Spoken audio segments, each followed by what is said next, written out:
a dating app match, a live-in relationship, promises of marriage, and then unimaginable brutality. A 19-year-old student from Tripura who had come to Gurugram to pursue her BSc in Biotechnology is now battling severe injuries in a Delhi hospital. Police say her live-in partner, also 19 years of age, allegedly locked her inside a paying guest or PG accommodation, beat her with steel bottles, smashed her head against a wall, poured sanitizer on her private parts and attempted to set her on fire.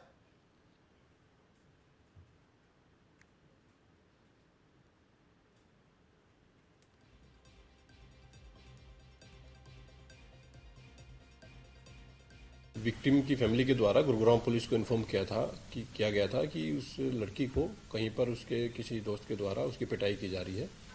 Police के द्वारा इस लड़की को rescue किया गया था और उसको हॉस्पिटलाइज कराया गया था, जो कि फिलहाल अंडर ट्रीटमेंट है, जिसकी जो स्थिति है वो फिलहाल स्टेबल है। पुलिस के द्वारा इसमें तुरंत ही कार्रवाई करते हुए जो एक्यूज था, जिसका नाम शिवम था, 19 वर्षीय ये व्यक्ति था, इसको तुरंत ही गिरफ्तार कर लिया गया था। इस केस में कंप्लेनेंट की जो रिटन कंप्लेंट थी उसके बेसिस पर जो सेक्शंस, उसमें सीरियस सेक्शंस थी जिसमें रेप के साथ में और अन्य जो सेक्शन थी वो पुलिस के द्वारा लगाई गई है। फिलहाल जो लड़की है वो अंडर ट्रीटमेंट है। एक्यूज जो है उसको गिरफ्तार करके पुलिस कस्टडी में लिया गया था। पुलिस रिमांड के बाद उसको कोर्ट में प्रोड्यूस करके और कोर्ट के ऑर्डर्स पर उसको जेल भेज दिया गया है। फिलहाल वो जेल में बंद है। मामले की एक सीरियस इन्वेस्टिगेशन है वो पुलिस के द्वारा इसमें की जा रही है। The survivor has told the police that the abuse escalated after the accused began suspecting her of cheating. She has also alleged blackmail, threats that she would never walk again or become a mother, and recording of explicit videos to silence her. 2 days after the assault, she managed to call her mother from the accused's phone saying, "If you want to see me alive, come and find me."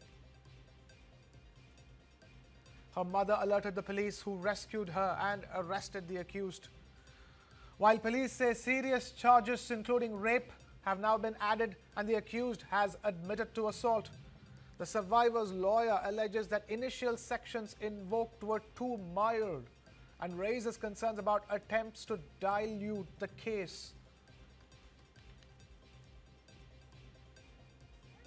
कोई app के द्वारा contact तो 3 दिन से ये torture कर रहा था और टॉर्चर भी लाइक जो हमारा पहले 2012 में निर्भया केस का था वैसे ही कुछ सुनने में आ रहा है। तो उनके प्राइवेट पार्ट्स में कैसे सैनिटाइजर लगा के है ना, फिर लाइटर से वो जला रहे थे, उनके पूरे बॉडी जला रहे थे और अंदर वॉशरूम के अंदर भी कमर में इतना गंदा गंदा काम कर रहा था और उसको बाहर भी निकलने नहीं दे रहे थे। कैसे कैसे करके उन्होंने अपने माँ पापा को फोन किया, फिर बताया कि मुझे आके लेने के लिए आओ, अगर आप मुझे जिंदा देखना चाहते हो तो मुझे ढूंढने के लिए आओ, मुझे यहाँ पे आओ, आके मुझे हेल्प कीजिए। उन्होंने बोला, फिर वो लोग यहाँ आए थे। तो उनके पापा ने ये भी कंफर्म किया कि मेडिकल एग्जामिनेशन में रेप का भी कंफर्मेशन है, लेकिन जो सेक्शंस बादशाहपुर थाने में डाला है वो सिर्फ माइनर हर्ट का है और सिर्फ हर्ट का जो सेक्शन है इम्पोज किया है। ये तो अटेम्प्ट टू मर्डर भी है ना, और रेप का भी चार्जेस कुछ भी नहीं लगाया इसमें। Meanwhile, the survivor's mother has drawn comparisons with the Nirbhaya case, demanding strict action and justice. लड़की फोन करके बोला, माँ 3 दिन लगातार मुझे पास टाइम नहीं है, मैं मर जाऊंगा, मुझे मार डालेगी। मैं बोला क्यों, कौन मार डालेगी? मेरा लड़की बोला मुझे मार डालेगी, शिवन नाम का एक लड़का है, ये मुझे मार डालेगी। 3 दिन लगातार मुझे 24 घंटा 3 दिन लगातार 24 घंटा मुझे पिटाया, माराया, जलाया, ये बोला। आज मुझे बिल्कुल मार डालेगा, ये बोल के गया। मेरा लड़की बोला, माँ 3 दिन लगातार शिवम एक ही रूम पे मुझे अटक करके रख दिया, लॉक करके रखा, खाना खुना कुछ नहीं दिया, मेरे ऊपर सुसु किया, मेरे लड़के के ऊपर सुसु किया। ये लड़की को सुसु खिलाया, उसको बोला ये सैनिटाइजर दे के प्राइवेट बात दिन में 3 बार जला दिया, 3 दिन लगातार मेरी लड़की को ऐसे किया। चाकू से भी हमला किया गया। चाकू मेरा लड़की का हाथ और पाँव बांध के चाकू दे के उसको पैर को नीचे काटा और इधर हाथों को ऊपर। मेरा लड़की को इतना काटा 10 इंच और इतना 3 इंच का नीचे दाब दिया, इतने काटा। The questions tonight are, how did this escalate so brutally? Were the right charges applied from the start? And what does this say about safety in live-in relationships and dating app connections? We have Ranjan Dwivedi, former DGP, now joining us on the broadcast. We have Rekha Agrawal, advocate, Supreme Court and women's rights activist. We have also Dr. Ravi Prakash, psychiatrist, with us. Thank you, all three of you, for taking time out to be with us here on News 9. Ranjan Dwivedi, I'm going to begin with asking that straightforward question. Were the police too lenient in filing the charges first? Well, I'm not aware of the sections under which the initial FIR was lodged, but the FIR would have been as per the narrative that was given in the written FIR.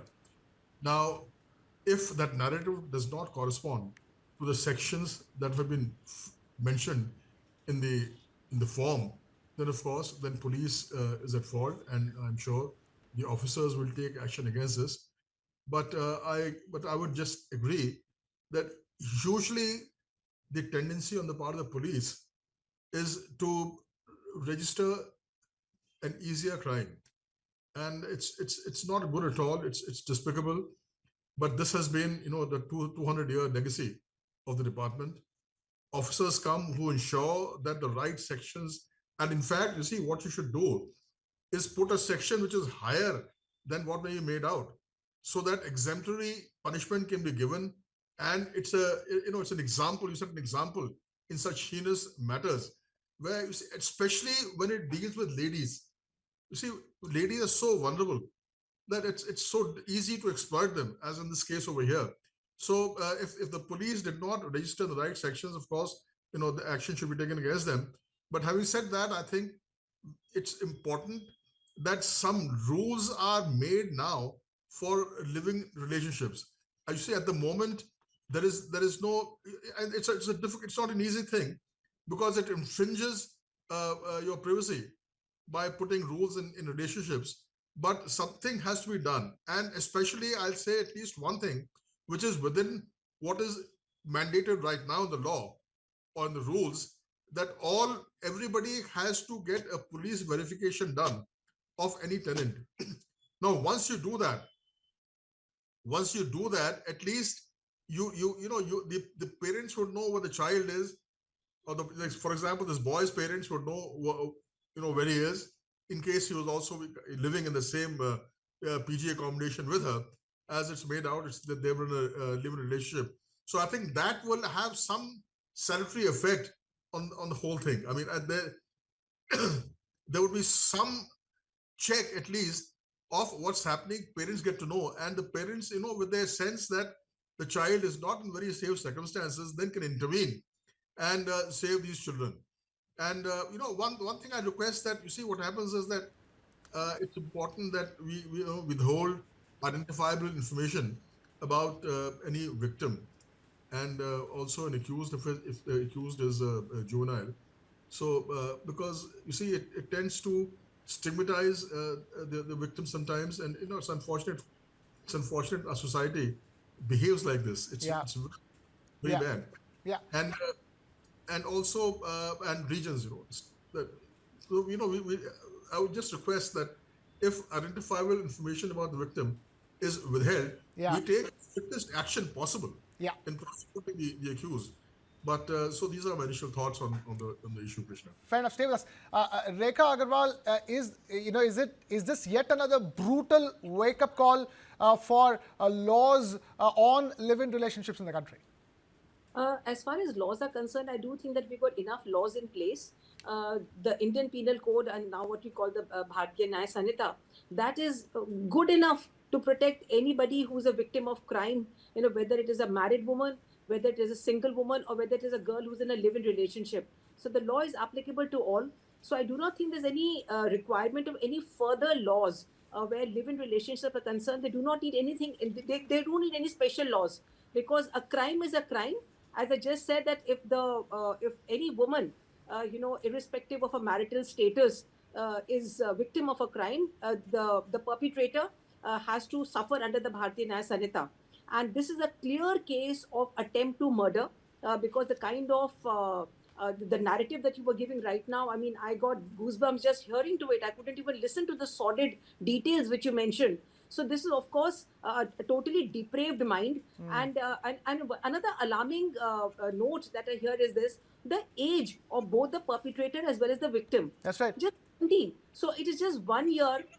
That now he's going to be tried. If he was 1 year younger, he would be tried as a juvenile. And now he's 1 year. He's crossed that benchmark, and now he's going to be tried as a major. But as we see, the difference between 18 and 19 is not much. From a social perspective, from a human perspective, suddenly once an 18-year-old crosses the 18-year-old mark and becomes a major, he's going to be tried under the under adult laws. So what I'm alarmed, though of course probably it will be more a subject of psychology, that at such a young age, tender age, I would say, probably as a mother I'm speaking now, such kind of depravity, such a kind of capacity to commit such heinous crimes. How can there be in such a 19-year-old man who's just become a major 1 year ago? And live-in relationships are definitely covered by the Protection of Women from Domestic Violence Act. In fact, that is a law, which just does not, kind of make it, there are no shortcuts, for a woman, who's, I mean, if you're not married, you still get the benefit of the what we call the Domestic Violence Act. And in fact, this is one of the first law which was enacted in the year 2005 to give protection to all sorts of women. So live-in relationships are covered under the Domestic Violence Act, and any woman who is suffering from that, she could have very well made a complaint in time. I wish the woman had been strong, but again, she's also just a 19-year-old. She's really not very big. She's not become very old and mature enough to make a complaint, go to the police. And at the same time, if I may say, there's some bit of a stigma attached to live-in relationships, and probably, if I may say so, that the male partners, who are living with a female in a live-in relationship, and that is the kind of experience I've had as a lawyer. They try to, they think that there's no responsibility, the legal responsibility, because the partner is not your spouse, and probably attach some kind of a character defamation to her, that, oh, well, she's living with me and she's not my wife. But that doesn't give you a handle to treat her in such a cruel manner. This is nothing short of manslaughter. Right. And I think that the law, and as far as and again, it shows the hatred, the kind of violence that he's committed on her private parts. Again, the gender specific violence. Yeah. This shows a depraved mind totally. And whether the correct sections of law have been put in place or not, that of course, as Ranjanji said, that will depend upon the narrative which has been given by the victim. And I think now I think that it's a wake-up call, of course, for everybody, that yes, of course, law, like now as a society, we're becoming a more open society. Marriage is no longer, to some extent, really essential. And many, especially in the metro cities, now that people are coming to work, like in Gurugram, Noida, in the NCR region, Yeah. girls coming from all over the country, and they get into these kind of relationships. Just be careful. I think there's a wake-up call, just to be careful of the kind of partner you are getting into a relationship with. Yeah, absolutely. You're talking about the psychological aspect of it all. Dr. Ravi Prakash, tell us, this has been the year, we've had that famous, Netflix series, Adolescence, winning awards. That is, really a brutal wake-up call to people, that the kind of violence that young minds can unleash, without a sense of remorse. After a point, what kind of psychological degradation is it? Is it a matter of, this generation, because of their exposure to digital media and social media platforms, and are we at an advanced stage of this rot? Yeah. So it is a very, very important topic, and as I was going to details of the case, it was very difficult to understand this kind of Dr. Ravi Prakash, we're not able to hear you right. We're just going to fix your audio and then come back to you. We're just going to fix your audio and come back to you. We could not hear you right. Hello. Yeah, go ahead, sir. Go ahead. Am I audible? Yes, please go ahead. So I was saying that this case, actually, this was one of the very few cases which even it was difficult for me to be taken Okay, to the psychiatrist. I have to. Okay, I'm afraid we have to really fix your audio and get back to you. But let me take this back to Mr. Ranjan Dwivedi.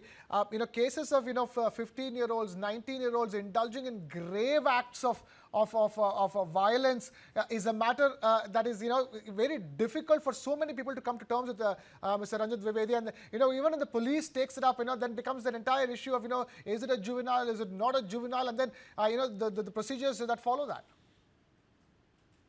Yeah, you're absolutely right. And see, I do not need to overstate the effect of social media, and that's worldwide. This is going on as to how it can be restricted, and especially for people under 16, and even in our country, this is being debated, and I think it's high time that we acted on that, because these minds are impressionable, uh, and you see, there's another thing, that the society has to behave differently. As my colleague on the panel said, that there's a lot of stigma attached to a woman who's coming to, and Madam Agarwal said, there's a lot of stigma attached to a woman who comes to complain about being harassed. I mean, people tend to behave as if the problem is partly with her, you see, which is absurd. And this kind of a behavior would also probably prevents ladies from reporting if there is a problem, even to the neighbors are discussing that.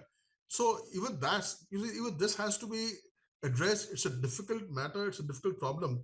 But as I said, that we have to, Madam Agarwal, you mentioned that the laws are there. You're right, absolutely. After the incident takes place, the laws are there for a very strict punishment. What I was hinting was that probably, and it's important that women activists like you, who are enlightened, are aware of the problem. You frame the rules as to what can be done to prevent such instances without impinging upon the liberty and privacy of the people involved. So, I mean, that's extremely important. And as I said, that single rule, that requirement of a police verification and information to the parents, that what itself will have some kind of deterrent. I feel it has to be examined. But as I said again, even if you infringe this, the law is very weak. It doesn't. The punishment is just about 1,000 rupees and a 1 month imprisonment if you don't verify your tenant. And if something heinous happens, then of course some more punishment comes along. But I think this needs to be strengthened, and this is non-intrusive. This doesn't interfere with the privacy of the individuals, and it should be enforced very strictly. And the second thing is that women, especially coming from outside the state, living in hotels or in PGs or rented accommodation, I think it should be mandatory. And again, I request, I think, Madam Agarwal, you can play a very important role in this, framing some kind of a guidelines that we must be mandatorily pasted on top in all these, in the reception, and a copy given to the person concerned, that these are the dangers you have to avoid, so that, you see, it's not that they're not aware of it. I'm sure many ladies who are staying in a living relationship, and even students, they'll hear about this, but you tend to feel कि नहीं हमारा क्या होगा. But it just has to be constantly reminded to them that any infringement of their personal safety, that is the time to start, and there is no shame in it. You see, all this has to be drilled in very specifically and informed, and it's only when you remove shame from informing of some bad incident that I think these kind of incidents, these major incidents, will then stop. Yeah, Rekha, that's really the situation, isn't it? We can't control these kind of, people and minds, depraved minds. Caution from the parent level, and also, vigilance at, at procedural levels. The kind of police verifications, statutory warnings, and etc. Prior education, especially if you're leaving home to go to a new city or a state to start a life. All of this will be key going forward. Absolutely, and I really appreciate what Ranjanji suggested.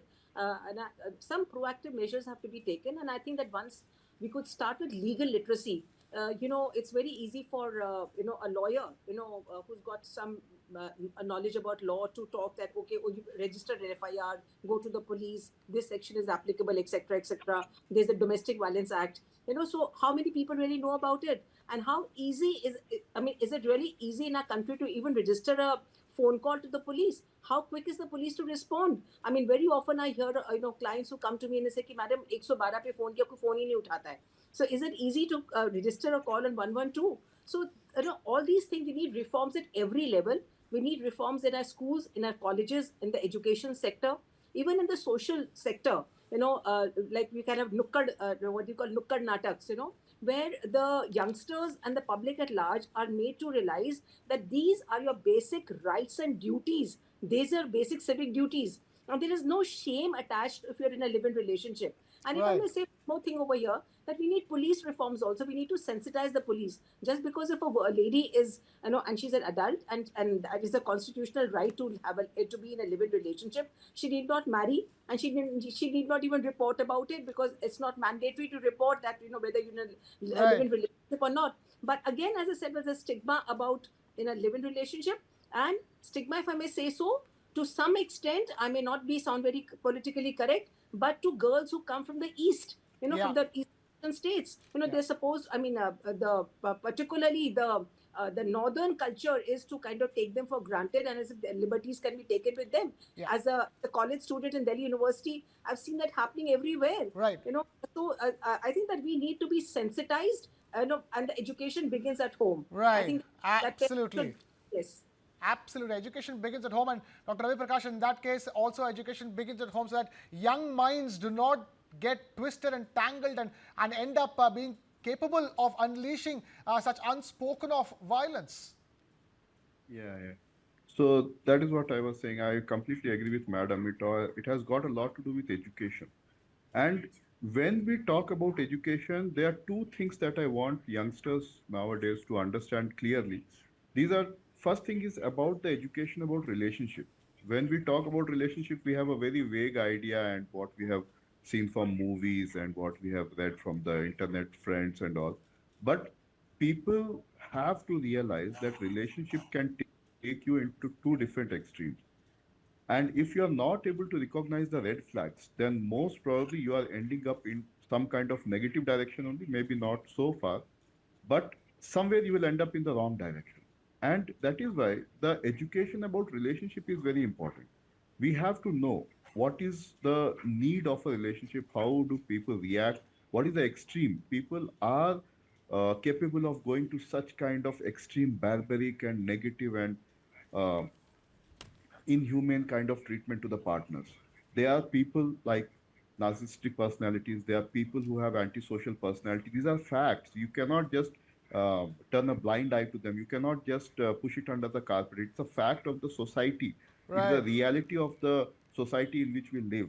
And that is why the red flags, my last book, it is about the red flags only. Why I felt the need to write it. It was because I was seeing day in and day out cases like this. Yeah. And those six red flags are very, very important. You have to know. That is the first thing. Second thing is the psychology of fear. When you are in front of a person who is narcissistic or abusive or who is, dominating you in inhuman way, you have to recognize that if you are getting scared, you are just enhancing and reinforcing his ability to do the same thing again and again. You have to get rid of the fear. What Madam was saying was absolutely correct. Right. Though the legal system may not be up to the mark, but you are capable. Don't allow the fear to overtake you in this situation. Fair enough. Fight back. Fair if enough. you have to if you have to stand up for yourself, do it. Don't allow the negative influences to take over you. Don't think that you are physically weak. Women have this tendency to think that you are physically weak. You are not. You have to learn the tendencies and tactics to recognize the antisocial person, to recognize the narcissistic person, and you have to fight back. Okay. If you don't fight back, what kind of life it is that you are just ready to give it like that to a person who is Yeah. ready to abuse you to inhuman extent? Barbaric, savage. This is a relationship in which people are ready to harm you to this extent. Yeah. Yeah. There were Absolutely. definitely red flags. The girl, unfortunately, she ignored it because she was not educated enough. But the bigger mistake is definitely from the boys' side. I don't know how such kind